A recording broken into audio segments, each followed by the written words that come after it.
اپنے ضمیر کی عدالت میں ضرور جایا کرو، کیونکہ وہاں کبھی غلط فیصلے نہیں ہوتے۔ جو شخص اللہ کی بندگی اختیار کرتا ہے، اللہ ہر چیز کو اس کا غلام بنا دیتا ہے۔ اللہ سے خوف کے ذریعے عزت حاصل کرو۔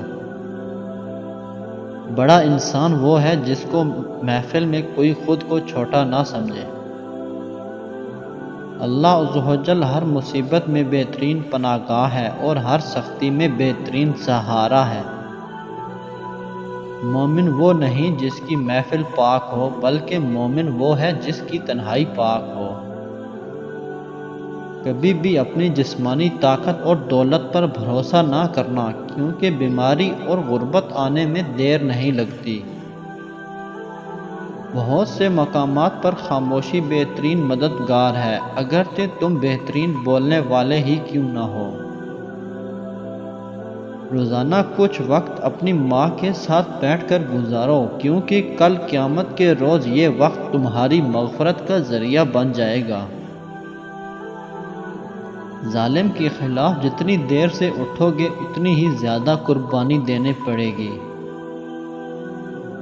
جس کا مددگار اللہ کے سوا کوئی نہ ہو، خبردار اس پر ظلم نہ کرنا۔ ظالم کی حکومت اس کے موت کے بعد ختم ہو جاتی ہے، مگر شہیدوں کی حکومت ان کی شہادت کے بعد شروع ہو جاتی ہے۔ بے شک لوگوں میں سب سے زیادہ کریم وہ شخص ہے جو ان لوگوں کی مدد کرتا ہے جن سے کوئی صلہ ملنے کی امید نہ ہو۔ لوگوں کی ضرورتوں کا تم سے وابستہ ہونا تم پر اللہ کی عنایت ہے۔ دولت کا بہترین مصارف یہ ہے کہ اس سے عزت اور آبرو کو برقرار رکھا جائے۔ جو تمہیں دوست رکھتا ہے وہ برائی سے روکے گا، اور جو تمہیں دشمن رکھے گا وہ تمہیں برائی پر اکسائے گا۔ گزشتہ نعمتوں پر شکر کرنا آئندہ نعمتوں کا سبب بنتا ہے۔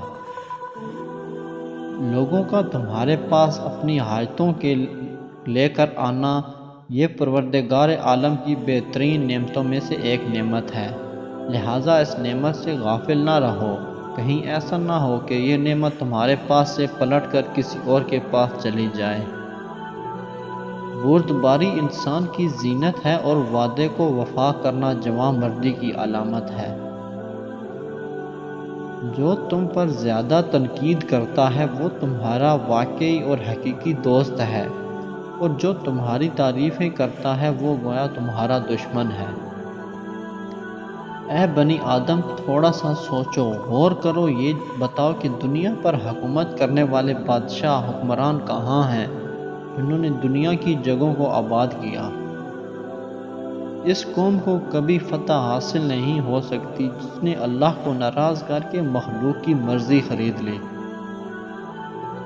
قیامت کے دن اس کو امن و امان حاصل ہوگا جو دنیا میں خدا سے ڈرتا رہا ہو۔ اگر دنیا میں شدت سے تمہیں غم ملے تو میرے غموں کو یاد کر لینا، تمہارے غموں کا بوجھ ہلکا ہو جائے گا۔ جب تمہیں یقین ہے کہ خدا تمہارے ساتھ ہے تو پھر کوئی فرق نہیں پڑتا کہ کون کون تمہارے خلاف ہے۔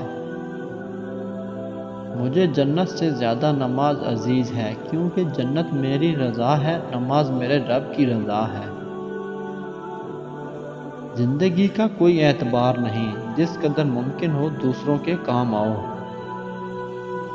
مال یا جان کا چلا جانا نقصان نہیں، انسان کا سب سے بڑا نقصان کسی کی نظر سے گر جانا ہے۔ سب سے زیادہ سخی وہ ہے جو ان کو بھی دے جن کو ان سے کوئی امید نہ ہو۔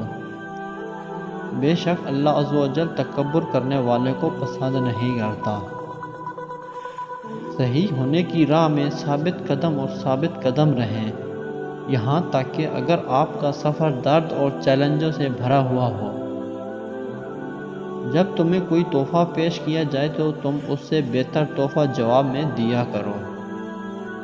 اپنے گریبانوں میں جھانکو اور اپنا محاسبہ خود کرو۔ جو اپنے بھائی کی دنیاوی ضرورت میں کام آیا، اللہ اس کی آخرت کی مصیبت دور کر دیتا ہے۔ جس کام کو پورا کرنے کی طاقت نہ ہو اسے اپنے ذمہ مت لو۔ خدا کے خوف سے چیخنا دوزخ کی آگ سے نجات ہے۔